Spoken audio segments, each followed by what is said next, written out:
शाम का समय था। ठंडी ठंडी हवा चल रही थी। दिव्या अपने बगीचे में बैठी थी। चाय की चुस्कियों के साथ दिव्या एक उपन्यास पढ़ रही थी। तभी उसके फ़ोन पर सोशल साइट पर फ्रेंड रिक्वेस्ट का नोटिफिकेशन आया। दिव्या ने उपन्यास एक तरफ रखा और मोबाइल देखने लगी।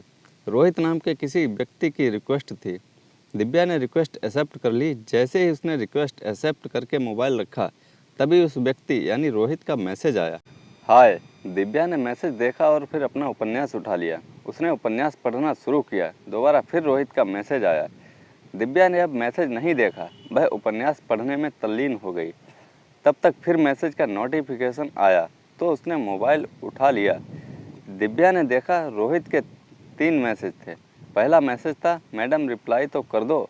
उसके बाद फिर उसका मैसेज था, मैं अपने मैसेज के रिप्लाई का इंतज़ार कर रहा हूँ। अब दिव्या ने रिप्लाई किया, हाय, मैं चंडीगढ़ से रोहित हूँ, मैं एक बिजनेसमैन हूँ। रोहित ने मैसेज किया, ओके नाइस। दिव्या ने बेमन से उसका जवाब दिया। दिव्या जी, क्या आप मेरी फ्रेंड बनेंगी? रोहित ने पूछा। दिव्या ने कोई रिप्लाई नहीं दिया और मोबाइल का नेट ऑफ करके उपन्यास पढ़ने लगी। दिव्या एक शादीशुदा महिला थी। वह एक स्कूल में शिक्षिका थी। उसके पति पुणे में एक कंपनी में मैनेजर थे। दिव्या चंडीगढ़ में अकेली रहती थी।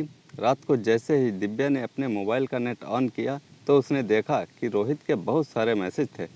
दिव्या के ऑनलाइन होते ही उसके मैसेज फिर आने शुरू हो गए। कैसा पागल है यह, इसे कोई काम नहीं है क्या? दिव्या सोचने लगी। आपको कोई काम नहीं है क्या? दिव्या ने रिप्लाई किया।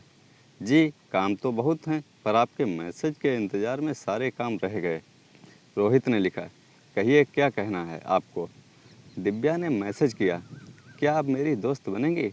रोहित ने पूछा, बन तो गई हूँ, तभी तो आप बात कर रहे हैं। दिव्या ने लिखा, ऐसे नहीं, आप वादा करो कि आप रोज़ मुझसे बात किया करेंगी। रोहित ने मैसेज किया, ठीक है। दिव्या ने मैसेज किया, धन्यवाद जी। रोहित ने मैसेज किया। फिर उसने दिव्या को एक चुटकुला भेजा। दिव्या चुटकुला पढ़कर हंसने लगी और उसने हंसी की इमोजी भेजी। अब रोहित ने उसको और 2-3 चुटकुले भेजे। उसके चुटकुले पढ़कर दिव्या को हंसी आ रही थी। अब दिव्या भी रोहित को चुटकुले भेजने लगी। इस तरह उन दोनों के बीच बातों का सिलसिला बन गया। दिव्या को अब रोहित से बात करना अच्छा लगने लगा था। उन दोनों ने एक दूसरे से अपने मोबाइल नंबर भी शेयर कर लिए थे। जब भी दिव्या को फुर्सत मिलती, वह रोहित से बात करती रहती। बातों का यह सिलसिला इतना बढ़ा कि दोनों मिलने भी लगे। अब बात सिर्फ दोस्ती तक नहीं थी, दोस्ती से बहुत आगे बढ़ चुकी थी। रोहित दिव्या के घर आने जाने लगा था और जो उन दोनों के बीच एक सीमा रेखा थी, वह भी टूट चुकी थी। रोहित को दिव्या के बारे में सब पता था। कुछ दिन बाद दिव्या का पति विदेश से आने वाला था, लेकिन रोहित हर दिन उससे मिलने आता था। एक दिन दिव्या आदित्य से फ़ोन पर बात कर रही थी। उसको एहसास हुआ कि वह आदित्य को कितना बड़ा धोखा दे रही है। उसे स्वयं से घृणा होने लगी। उसने सोचा कि अब वह रोहित से मिलना बंद कर देगी। अगले दिन उसने रोहित को घर पर आने से यह कहकर मना कर दिया कि कुछ दिनों के लिए उसकी रिश्तेदार रहने आ रही है। उसने रोहित से बात करना भी कम कर दिया।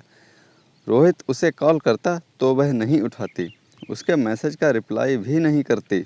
एक दिन अचानक रोहित ने उसे एक वीडियो भेजा। वीडियो देखकर दिव्या अवाक रह गई। रोहित ने उसका और अपना वीडियो उसे भेजा था। तुमने यह वीडियो कब बनाया और क्यों बनाया? दिव्या ने तुरंत उसे कॉल कर पूछा। क्यों, तुम्हें पसंद नहीं आया? देखो हम दोनों कितने अच्छे लग रहे हैं। रोहित बोला, और हाँ, वह तुम्हारी रिश्तेदार कहाँ है?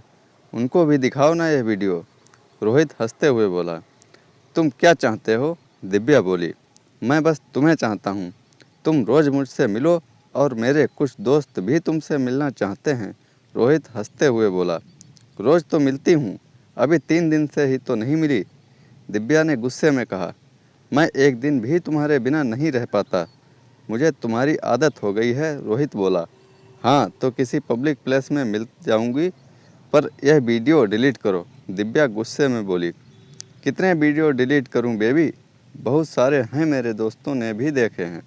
तुम्हें शर्म नहीं आई अपना और मेरा वीडियो अपने दोस्तों को दिखाते हुए? दिव्या गुस्से में बोली, शर्म आती तो वीडियो क्यों बनाता? छोड़ो ये सब, कल तुम मुझसे मिलने आओ। रोहित एक कड़वी हंसी हंसते हुए बोला। एक कॉफ़ी शॉप में मिलते हैं। दिव्या को गुस्सा तो बहुत आ रहा था, लेकिन उसने यह सोचकर मिलने को हाँ कह दिया कि एक बार वह रोहित से मिलकर उसके मोबाइल से अपने सारे वीडियो डिलीट कर देगी। नहीं, कॉफ़ी शॉप में नहीं, मैं तुम्हारे घर आऊँगा, रोहित बोला। नहीं, अब मैं घर नहीं मिल सकती, दिव्या ने कहा। तो किसी होटल में मिलते हैं, मैं शाम को तुम्हें लेने आ जाऊँगा, रोहित बोला। क्यों, होटल में क्यों? दिव्या बोली। तुम्हें पता नहीं है क्या होटल में क्यों बुला रहा हूँ? रोहित बोला। नहीं, मैं होटल में नहीं आ सकती, दिव्या ने कहा। आना तो पड़ेगा मेरी जान, नहीं तो तुम्हारे ये वीडियो नेट पर अपलोड हो जाएंगे, रोहित बोला। तुम इतने गिरे हुए हो, यदि मुझे यह पता होता तो तुमसे बात भी नहीं करती, दिव्या गुस्से में चिल्लाकर बोली। नहीं जान, मैं बिल्कुल गिरा हुआ नहीं हूँ।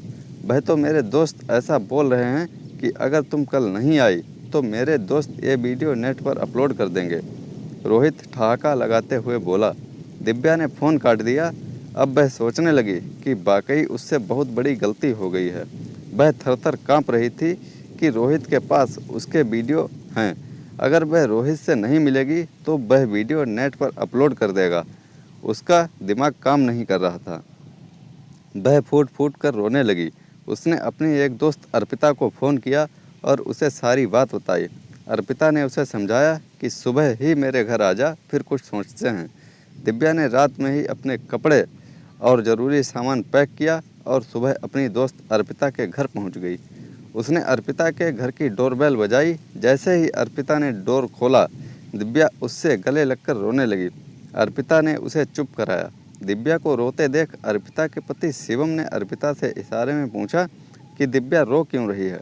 शिवम को दिव्या के बारे में कुछ पता नहीं था।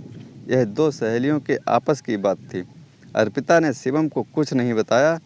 अर्पिता दिव्या को अपने कमरे में ले गई और दोनों बातें करने लगीं। दिव्या, तू फ़ोन पर बहुत घबराई हुई थी, इसलिए मैंने यहाँ बुला लिया। मुझे डर था कि तू कोई गलत कदम ना उठा ले, अर्पिता बोली। हाँ, मुझे कुछ समझ नहीं आ रहा था।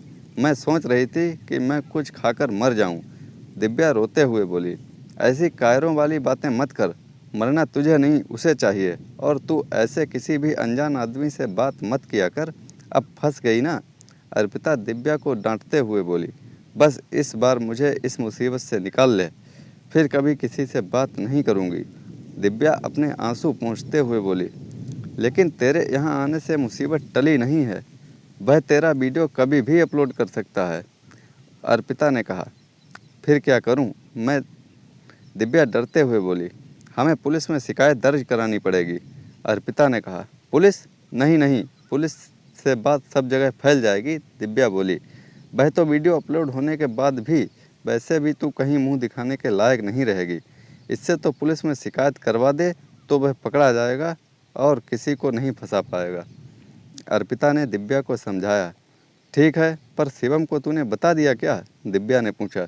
नहीं, अभी मैंने कुछ नहीं बताया, लेकिन बताना पड़ेगा, अर्पिता ने कहा। तू नहा के आ, जल्दी खाना तैयार है, खाना खाकर फिर बात करते हैं, अर्पिता ने दिव्या से कहा। दिव्या नहाने चली गई। अर्पिता ने शिवम को दिव्या के बारे में सब बताया। तब तक दिव्या नहा के आ गई। सबने खाना खाया और फिर तीनों पुलिस स्टेशन चल दिए। पुलिस में शिकायत दर्ज कराई। इधर दिव्या के फ़ोन पर रोहित के फ़ोन बार बार आ रहे थे। इंस्पेक्टर के कहने पर दिव्या ने रोहित से बात की। पुलिस ने उसका नंबर ट्रैक कर लिया। जल्द ही पुलिस ने उसे गिरफ्तार कर लिया। रोहित के लैपटॉप में पुलिस को कई लड़कियों के वीडियो मिले। पुलिस ने दिव्या का वीडियो डिलीट कर दिया। दिव्या वापस अपने घर आ गई।